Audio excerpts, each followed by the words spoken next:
zimeze nabikubwiyeho ejo mugoroba sinzi niba kukubwira ngo nimba wabwira na wa muntu ari kumbwira wo muri Kenya ukeneye passport nimba twamuaplayingira ukamubwira ko uzanyuza aba approve mugiye gukurikira gahunda zo gufotorwa abandi bakoze amafaranga rero tukamukorera ni icyambere cyakoreshwa amafaranga y'indashyo yuzwe ko umukozi wa ambasade ya Kongo yiyita umwe mu batanga serivisi byihuse, ariko kubera kwa gutegura proje ukayishyiramo imbaraga n'amafaranga ukagira abo unawadanganya vitu kama suhuje nkwifurije igitondo ciza wowe bukendetse nawe bugorobye nkwifurije umugoroba mwiza bivanye naho uherereye. Amahoro y'Imana akomeza abana muri gahunda zawe zose urimo. Turamukira abantu bose bumva mu rurimi aho muherereye hose. God bless. Turamukira abantu bari iwacu ruguru mu bibanza by'abasekuruza amatongo ya base aho muri hose. Imana ikomeze ibishimire kandi Imana ikomeze ibarinde. Wanyu niho heza, iwabandi harahanda, amahanda arahanda, amahanga ayoye akomana none mbaye gute amahanga sahanda nuko turamukije umuryango wa M23 AFC twirwaneho aho muherereye hose. Imana ikomeze ibishimire kandi Imana ikomeze ibarinde. Abanyafrika, abanyaziya, abanyaburayi namwe turabasuhuje cyane, ndetse n'abakunda abanyamurenge muri rusange turabasuhuje. Tubivuze ko tuzi ko hari ababanga ariko sibo Mana, turabasuhuje cyane. Ariko by'umwihariko shimiye wewe ko subscribe kuri Neza Live TV. Nubona ko ari ngombwa nawe kandeho, nubona utarabyumva neza ubanze ubireke, ariko niwumva ko ari ngombwa ubikande ko gusa n'umusanzu uzaba duhaye ukomeye, uzaba ukoze ikintu gikomeye ku buzima bwacu ndetse no kuri twebwe. Ibyo ngibyo biba bihagije. Twihanganisha abantu babuze ababo, abantu bari mu bihe bigoye, ibihe byacaga cyo kuvuga ngo ndagira nkubwira ko utari wenyine, si we wa mbere ibayeho, kandi wihangane, ihumure riva ku Mana rikugereho, uhumure ku mutima wawe ukomere. Gupfusha ni ibisanzwe, kandi wagize amahirwe ukavuka ntupfe, n'ubundi igihe cyo gupfa kiba gihari. Ahubwo gusa tubimanaginga gute kugira ngo nyine twumve ko ari ibintu ariyo nzira twese biragoye. Rero abantu bapfushije, ababuze ababo ndabihanganishije cyane kandi abakomeje. Imana nyiri ihumure, Imana nyiri ibihe, Imana umugenga, tanga ihumure mu mitima yanyu. Abarwayi namwe mukomere cyane mwihangane, ariko abantu bari iwacu ruguru yo mwebwe turabasuhuje cyane cyane. Kuva kuri escort warangiye mu gisirikare cyangwa rukurutu kugera ku ipata ryo hejuru mu gisirikare ntazi ko baryita, turabasuhuje cyane. Mwitangiye igihugu, muri kwitangira ubwoko, muri gukora ibintu byinshi bikomeye. Abarwanashaka namwe turabasuhuje, ndetse n'abantu bazatanga imisanzu yo gutabara ababyeyi bacu cyangwa se bakuye mu byabo iriya iwacu. Abantu b'agaciro cyane, ndivuze gutyo kubera ko nzi ko abatazayitanga, ariko nyine ni urubanza imbere y'ubwoko nidutaha. Abantu muri Kenya n'abasalimu n'abantu bari i Bugande namwe turabasuhuje cyane. Ejo rero nari nagize isabukuru, abantu barampostinga, byari byiza, ndabashimiye. Shimiye cyane abantu bampostinze, ariko cyane nshimiye abantu batatu b'abahungu b'imfura. Rero ni abagabo babiri n'umuhungu umwe, barambwiye ngo tugende tuje kukugurira udukonsome wa ariko narabashimiye vraiment, mwarakoze cyane kuba narari ibyanyesha. Barambwiye tutashaka uyu munsi udukonsome kuko wavutse, tugushira status, twebwe status yacu ni ibikorwa. Mwarakoze jamen, may God bless you. Muri abantu b'abagabo cyane, kuriya mwarankabye naje nimuyigira nzobigenza gutyo, kandi mwe turayihuje, ariko nyine gusa amavuga ngo tugende ukonsome. Hari abantu bagira umutima mwiza bazabumva ko gukonsoma ari byiza. Natwe abakonsoma dukunda uzi kurya utakaye ukuntu ari byiza, bari byiza cyane. Mwarakoze ndabashimiye, nawe mwapost ndabashimiye. Nukuri umuntu wese wanyandikiye aka message keza kukumbwira ngo amakuru meza, kukumbwira twatugamva mwambwiye ejo, Imana ibahize umugisha. Mwarakoze cyane. Kuriya nibyo yari afite zo kumpa yarabimpaye. Hari umuntu ukubwira ngo Imana iguhe umugisha kandi Imana ikawuguha, undi akaguhereza ibindi bidafite umugisha, bidafite amahoro, ukamujyagura. Ariko uzashima umuntu ukubwira ngo Imana iguhize umugisha, Imana ikugirire neza, dore ibyo mfite n'ibintu bisangire, Jamen, mwarakoze, Imana ibahe umugisha, ejo umunsi wambereye mwiza. Nariko numva uriya umunsi wa reset, nariko numva utoshira, kumva gusa nyine mugomba kumbwira ngo mwarakoze, Imana ibahe umugisha. Ibyo ngibyo rero si byo binzanye, ariko no kubashimira ni umuco mwiza. Gushima ni umuco mwiza, wowe udashima uringaye. Gusa naje gusanga hari abantu baza bakunda gukora bikishishwa nyine bikaguma bimenyekana, akaba n'undi ukubwira ngo ndagukora ikintu kiri public. Umuntu nyine agira uko yumva ikintu, ariko birize vuga ngo kuno ni gutanga uko ndi kubimenya. Niko mpamvu ibimeze. Rero bari abahungu batatu, zari amfura zitatu, mwarakoze cyane. Nabonye ko muri inshuti, muri za nshuti nkenza mvuga ngo ndashima Imana n'inshuti nke, namwe murimo. Inshuti za zindi za danje, namwe murimo. Ni ukuvuga ngo rero ntabwo dutinda, kubera ko dufite akamesaje gato tugiye kubwira abantu, gasa no kubamenyesha, gasa no kubabwira ngo imirimo yarabuze, abasikama babaye benshi, ibyo gukora byarabuze, abatekamutwe baba benshi. Impamvu mvuze ibyo bintu, tugiye gukora hejuru y'inkuru niyo utekamutwe. Niyo utekamutwe ariko nuvuga, hari igihe umuntu agukubita ikinyoma yapangiye yakoreye etude, kikagufata kabisa, kikagufata cyamara kugufata akagukora nk'ibyo akeneyemo. Mwagiye mubona abantu benshi bavuga ngo runaka yaratwambuye, ariko ntiyadukoze mu mupfuko, yatubwiye ibintu usanga atari byo. Niza kuri telefone nkwereke, iyo yanjira aho hasi ako gatoya, kandi nze nkwereke ngureho inani nyine iyo nani. Hanyuma rero dusanga hamwe n'ibyiza kubwira umuntu ati nyaboneka ibi n'ibi mubyirinde, ibi n'ibi mubyirinde, kubera ko abatubuzi babaye benshi. None ukamusanga dufite inkuru y'umugabo, iri zina simpande menye neza, atuye Kampala ahitwa Bunamwaya. Nari amazina y'abagande nyine, kuko naje nababwira ngo kuri Gatombwe abagande bavuge bikabananira, bavuga Katombo byobananira nyine.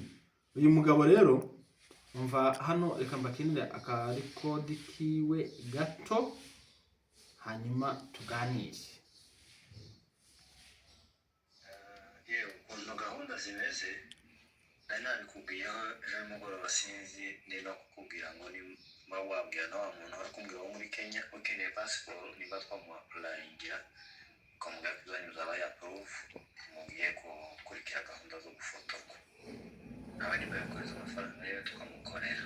Icyo ni icya mbere. Icya kabiri, amafaranga y'indacuruzwa ariko kumubwira ngo ndabigeka, so nanafatirwa sinibuka kukubwira. Ni ukuvuga ngo ni amafaranga hajya muje gusamba ku muaneri, nta muntu n'umwe udafata ayo mafaranga ngo ayatange. Kandi ayo ngayo noneho sinzi ugomba kuyafata mu ntoki ngo ndayamwihera cyangwa ngo ndayaha undi wadufasha. Niba ubwiwe wenyine, buri wese ugiye kunyura hariya kugira ngo amusinyire kuri papuro kugira ngo azafate umunsi runaka, ayo mafaranga arayamuha. Muzaze mwitwara amafaranga buri wese mutwara 5,5. Nanabibwiye n'uwanyu merci twavuganye. Hanyuma bibaye bitanakunze ko muyatanga ariko mwatambutse, ni amahoro, izo faranga barizanye. Reka tureke aho ngaho, tureke amarikodi wenda yiwe turafite, amarikodi yiwe 9 atandatu kwitwa na atandatu. Ni ukuvuga ngo uyu mugabo yitwa Bukuru Serisha, atuye mu gihugu cy'Ubugande, Kampala. Iri zina ryitwa nyine ngo Bunamwaya. Nimba pande vuga neza bari Kampala, ukaza kutwandika neza muri comment, ariko nuko bari soma nuko ryandikwa. Uyu muvandimwe rero yiyise umukozi wa ambasade ya Kongo, yiyita umwe mu batanga serivisi byihuse, ariko kubera kwa gutegura proje ukayishyiramo imbaraga n'amafaranga, ukagira abo unawadanganya vitu kama hizo, nabo bakakugoboka, ugatangira ukabakubitira mu gafuka kubera ya mirimo yabuze, haje ubusikama bwinshi ku rwego rwo hejuru. Uyu mugabo yiyita ko atanga pasiporo z'inkongomani, akiyita ko ari umukozi kuri ambasade, serivisi ukeneye yose ku bijanye na pasiporo y'inkongomani iri verifiye, yuje ubuziranenge, itari incorano. Bakavuga ko ngo azitanga, agenda bisasaguriza mu bantu. Bamwe muri twe bakunda utuntu twa make, bakunda n'utuntu twa express twihuse. Aya mabara baramuzamo nayo hejuru atagira jam, imodoka izayishura igacamo ikamenyerera. Undi udakeneye gutanga kidogo agakubita na ambutiyage cyangwa se jam. Uyu muvandimwe inkuru yiwe, dufite amakuru yiwe twahawe iminsi ngaho ishize, avuga ko hari abavandimwe bagera muri 3 yanyaze, abanyaga muri izi nzira, akibabwira ko akora muri ambasade ya Kongo i Bugande. Ubu hari abantu baba batazi ko ibihugu za ambasade, kurya ambasade ya Kongo iri mu Bugande, kari agace kurane muri Kongo. Ubwiye ugafata amabuye ukayatera cyangwa se ukatera nk'igisasu kuri uteye Kinshasa. Niko yemeze buriya butaka nuko mu Bugande, ariko kuba gusa bwaremeye ko bahashira ambasade ya Kongo, buriya butaka nubwo abakongomani 100%. Niyo gahunda y'amambasade nyine. Habe natwe no muri Kenya haraho nabonye hano hirya mu Rwanda no hirya, kandi muri Kenya ni kuri ambasade. Niko bimeze. Nabonye ubushize nabonye hano muri Kenya ambasade ya Canada, sinzi ngo akavuyo bahateje nyine ibi bakavuyo, banga kuharasana ko bakavuyo. Canada yasivuga ngo twatewe mwana bavandimwe muri Kenya. Kibaza babateye gute? Nako mbe bari bateye kuri ambasade yabo, nuko gara batabizi nibyo reka tubivuge. Hanyuma uyu muvandimwe n'umutubuzi, reka ndeke umuvandimwe wanje, uyu mutubuzi aba confirma gutyo, arababwira ati mwebwe nzabafasha kubona pasiporo y'inkongomani nziza kandi mu gihe gito.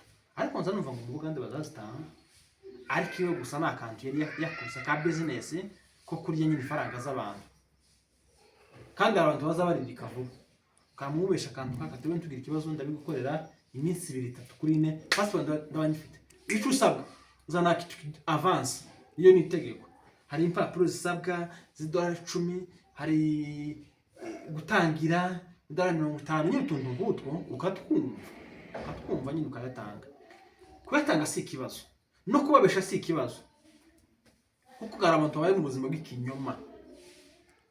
Ibyo ngibyo birangije, arabatuburira 3 abaryagera ku $1000. Amare kuyabarya ababo, yewe ko ibyacu bimeze bite? Iminsi 2, 3, 4, wari watubwiye ngo ni 2 jours 3 jours, bitinze 4 jours, bimeze bite? Ukwezi kurashira. Byamabone ko ibintu byakomeye, bamuhamagara ntanafata telefone, bamwandikira agasoma ntasubize. Nibwo bavuze atari ko twagiye kuri ambasade tukamureba, n'ubundi ko ari umukozi waho, tuko tuhamukura. Noneho ibyo kuvuga ngo tugende kese nane tubikeneye, araduha amafaranga yacu. Baragenda batwara amazina yiwe n'ibyangombwa bimuranga nyine amafoto, ati uyu ntago ari umukozi mu bakozi tugira.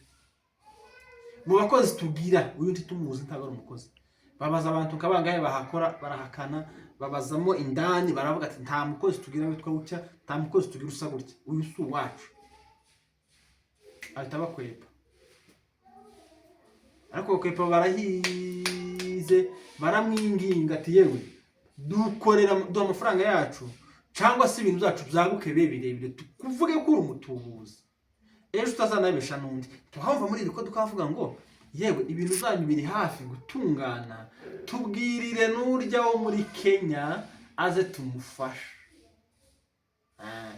hari ukuntu twebwe dutanga amakuru mu buryo navuga ngo busa n'ubwihuse ugasanga birihuse kurugero rwa hafi jewe ndamutse mbonye serivisi nkayibona i Bugande ikanyorera nkayibona kandi mfite na contact z'umuntu wayimpaye kandi nzi neza akayikoramo sinokumva mwene wacu ukeneye ya serivisi naje nahawe byoroshe mundeke kubahuza twebwe dutanga rwose aya makonexio bati yewe ko baratanga certificate z'abana hariya mu buryo bworoshe kandi ku munsi umwe ukayibona reka ibyo gutegeza amezi abiri yewe bari gufata bino byangombwa bikihuta bikagera hano ibi nibi mwino nkwereke iyo nzira bakayikwereka aya makuru rwose twebwe turi imfura dukiranuka ntawuzi umenye ikintu ngo gishundi jama maze kubona ko ibintu byamuraburanye byabaye ingaro nibwo yatangiza kwepa ba nyiramadeni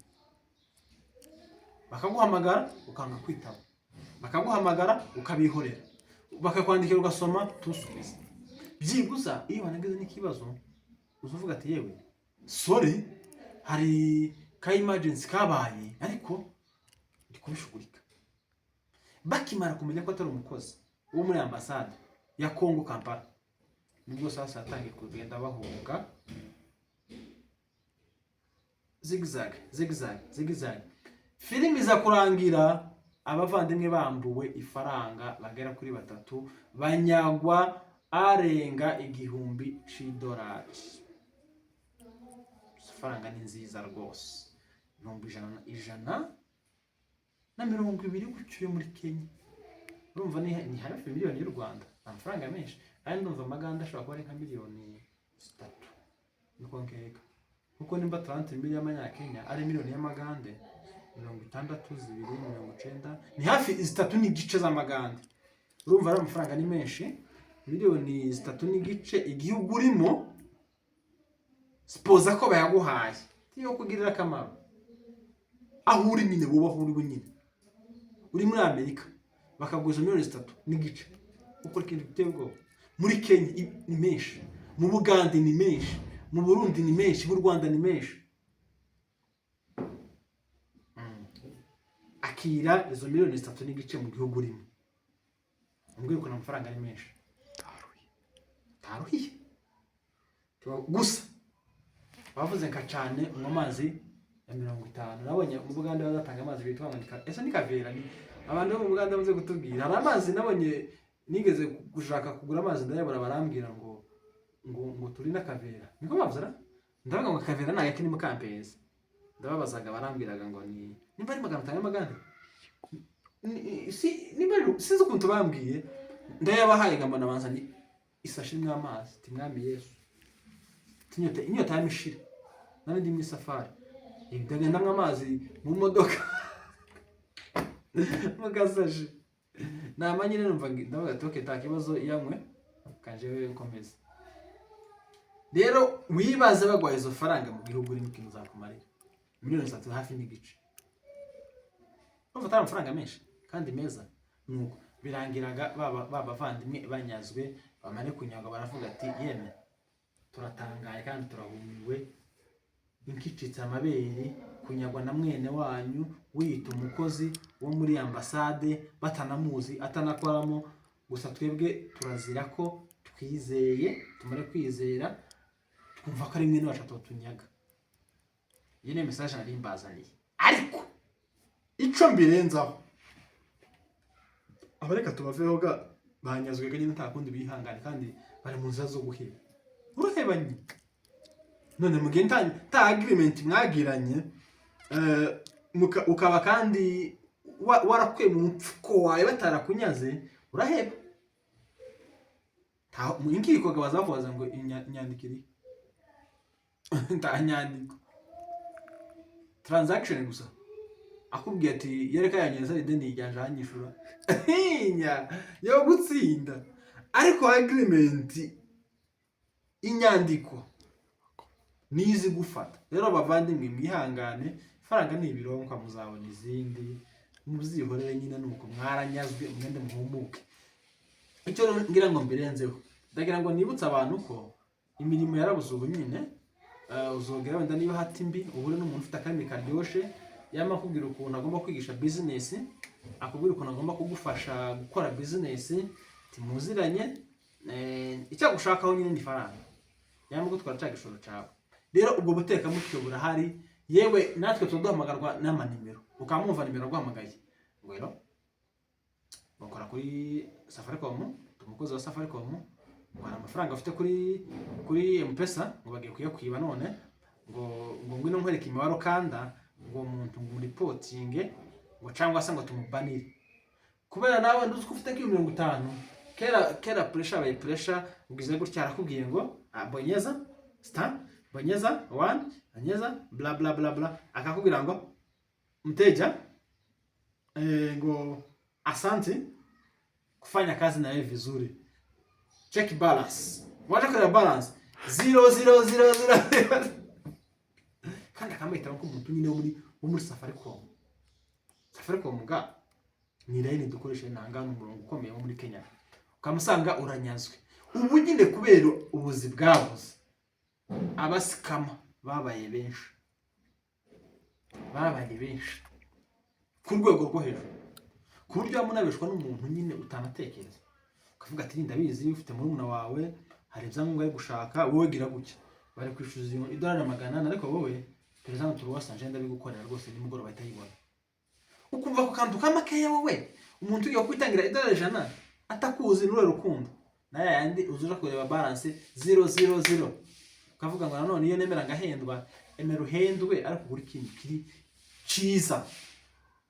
Uyu mugabo mwirinde, karagenda yambara abantu faranga, karagenda nyaga abantu, naguhamagara akakwibwira ndagufasha muri ubu buryo ibi nibi, wamuvuga ngo mwami Yesu Imana ikundinde utanyiba naje, ko abantu ko baribwa kandi bakibwa mu mvugo. Ariko urane ubundi umujura mwiza, igisambo ciza kiza cibisha ururimi rwiza, akanakubwira ngo ndagufasha wowe nyohereza, kora bino ndabigukorera, ukamukora mu mfuko wenyine kwa upendo wako kujitorea uamuzi ukabikora. Rero bavandimwe, abantu bari muri Kenya nanyu mwirinde ubufasha, mugende mubwirinde. Arashobora kweta inkongomani, kiraca Mexique, kiraca Mayotte, kiraca Brazil, kiraca hehe, uje i Burayi, uje muri Amerika ukeneye, ndabigufashamo. Irinde, shishoza, umenye ko kuko uwo muntu akora muri iyo company iyo ari yo yose. Abanyazwe mukomere, mwihangane, igikuru mu buzima naho ibintu bizana ibironka rwose biza bigira bisubira bigashakishwa. Turabakunda cyane rero. Kesho ni weekend, mugire weekend nziza, Imana ikomeze barinde kandi Imana ikomeze bishimire, amahoro umutima n'amafaranga mu ikofi. Mwakoze kubana natwe, ciao ciao, bye bye, shalom shalom.